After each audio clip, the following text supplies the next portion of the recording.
Sveiki, draugai. Labai dažnai iš savo klientų girdžiu, kad skani kava, neskani kava, rūgšti, karti kava.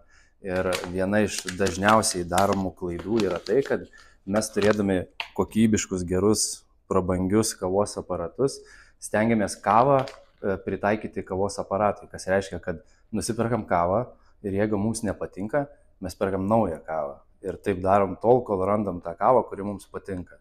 Tai šiandien noriu trumpai papasakoti apie tai, kaip kavą pritaikyti ne aparatui, o kavos aparatą pritaikyti kavai. Lygiai taip pat, jeigu jūsų paklausčiau, kokia kava jums patinka, dažnu atveju išgirščiau nekarti ir nerūgšti. Jeigu paklausčiau, kokia nepatinka, išgirščiau turbūt lygiai tokį patį atsakymą - nekarti ir nerūgšti. Tai nors tai yra dalykas, kurį mes pagrindė jaučiam kavoje, tai yra kartumas ir rūgštumas, arba žymiai gražiau skambėtų vaisiškumas ir uogiškumas. Tas, kas yra iš prigimties būdinga kavai, tai gaminant kavą su kavos aparatu arba su bet kokiu kitokiu metodu, svarbiausia yra vandens, kavos ir laiko santykis. Tas, kas iš principo ir daro didžiausią įtaką skoniui.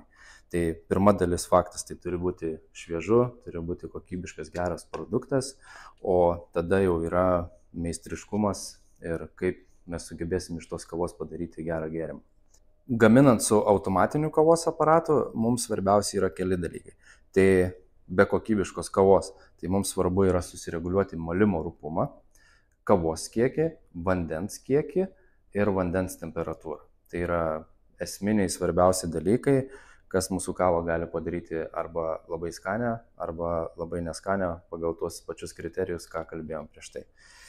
Tai nuo to galim ir pradėti. Tai aš turiu į aparatą įsipylęs Nikaragvo kavos, vienos populiariausių mūsų kavų.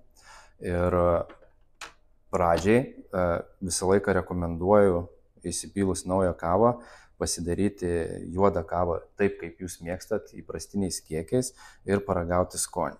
Kai žinosit, koks yra skonis ir suprasit, ar jums patinka ar nepatinka, tai yra ar labiau jaučiat kartumą ar rūgštumą, pagal tai jūs galit pakoreguoti malimo rūpumą. Jeigu kava yra rūgšti, jūs galite malimo rūpumą pasmulkinti, kad vanduo ilgesnį laiką tekėtų per kavą ir šiek tiek ją pakartintų. Lygiai taip pat kavą kartina ir vandens temperatūra. Tai mums svarbu yra išgauti tą santykį, kada bus nei kartu, nei rūgštu, o bus geras balansas. Tai mes turim jau susipylę kavą, pasireguliuojam malimo rūpumą. Aš mėgstu gaminti espresso, tai man reikės espresso puoduko, pasigaminam. Kremo puta bliškoka, tai reiškia nei malimo rūpumas, nei kavos kiekis nebuvo tinkami. Tai skonis irgi vandeningas. Tai reiškia, kad šitos kavos negeriam, bet pupelių neišmetam ir pasireguliuojam ir pasmulkinam malimo rūpumą, padidinam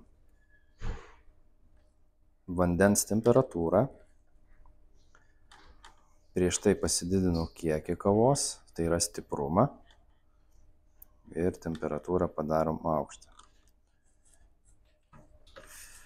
Taip, pratestuojam dar kartą.